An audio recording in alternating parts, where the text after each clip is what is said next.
भगवान विष्णु अपने भक्तों को जरा भी कष्ट नहीं होने देते हैं। गजेंद्र मोक्ष की कथा हमें यही बात बताती है। ये गजेंद्र मोक्ष कथा का वर्णन श्रीमद् भगवत पुराण में भी मिलता है। आइए जानते हैं इस कथा के बारे में, क्यों भगवान विष्णु मगरमच्छ का वध किए थे। नमस्ते, द माइथो ज्ञान पे आप सभी का स्वागत है। अगर आपको ये वीडियो अच्छा लगे तो आप दूसरों के साथ शेयर कीजिए। कथा के अनुसार क्षीर सागर में त्रिकुट नाम का एक पर्वत था, जिसके आसपास हाथियों का परिवार रहता था। गजेंद्र हाथी उस परिवार का मुखिया था। एक दिन घूमते घूमते उसे प्यास लगी। परिवार के अन्य सदस्यों के साथ ही गजेंद्र पास के एक सरोवर से पानी पीकर अपने प्यास बुझाने लगा। लेकिन उसी वक्त एक शक्तिशाली मगरमच्छ ने गजराज के पैर को दबोच लिया और पानी के अंदर खींचने लगा। मगर से बचने के लिए गजराज ने पूरी शक्ति लगा दी, लेकिन सफल नहीं हो सका। दर्द से गजेंद्र चीखने लगा। गजेंद्र की चीख सुनकर अन्य हाथी भी शोर करने लगे। इन्होंने भी गजेंद्र को बचाने का प्रयास किया, लेकिन कोई सफलता नहीं मिली। गजेंद्र जब सारे प्रयास करके थक गया और उसे अपना काल नज़दीक आते हुए दिखाई देने लगा, तब उसने भगवान विष्णु का स्मरण किया और उन्हें पुकारने लगा। अपने भक्त की आवाज़ सुनकर भगवान विष्णु नंगे पैर ही गरुड़ पर सवार होकर गजेंद्र को बचाने के लिए आ गए और अपना सुदर्शन चक्र को छोड़कर वो मगर का वध कर दिए। अभी आपके मन में ये सवाल आ रहा होगा कि भगवान विष्णु सिर्फ गजेंद्र को ही बचाने के लिए क्यों आए और मगर का वध किए। इससे पहले भी तो मगर किसी किसी का शिकार किया होगा, लेकिन सिर्फ गजेंद्र को क्यों बचाए। तो इसके लिए चलिए जानते हैं कि गजेंद्र वास्तव में कौन था।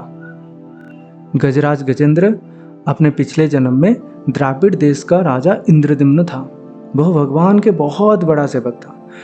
उसने अपना राजपाट छोड़कर मलय पर्वत पर रहते हुए भगवान की आराधना किया करता था। एक दिन वहां से अगस्त्य मुनि अपने शिष्यों के साथ गुजर रहे थे।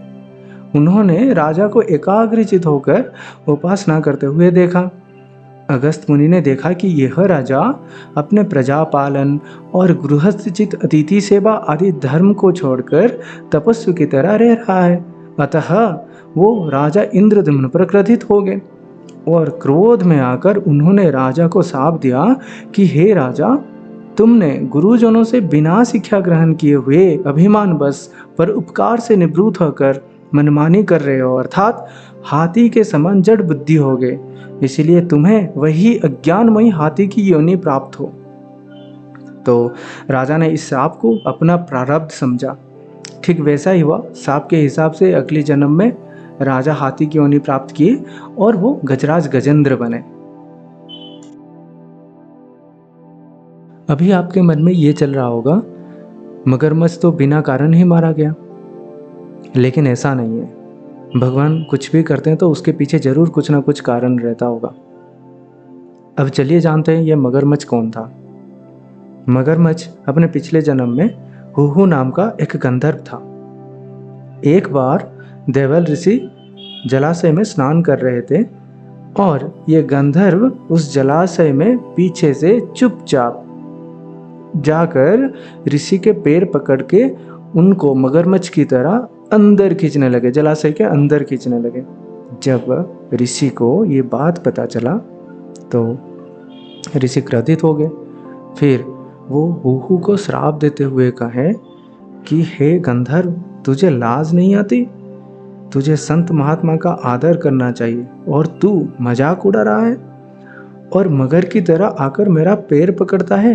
अरे दुष्ट, अगर तुझे मगर बनने का इतना ही शौक है तो तुझे मगर की योनि प्राप्त होगी। शाप मिलते ही वो गंधर्व ऋषि से क्षमा याचना करने लगा।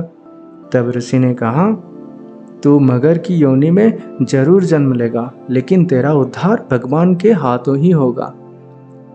तब वो श्राप के हिसाब से अपने अगले जन्म में वो मगरमच्छ का योनि प्राप्त किया और भगवान के हाथों से उसका उद्धार हो गया।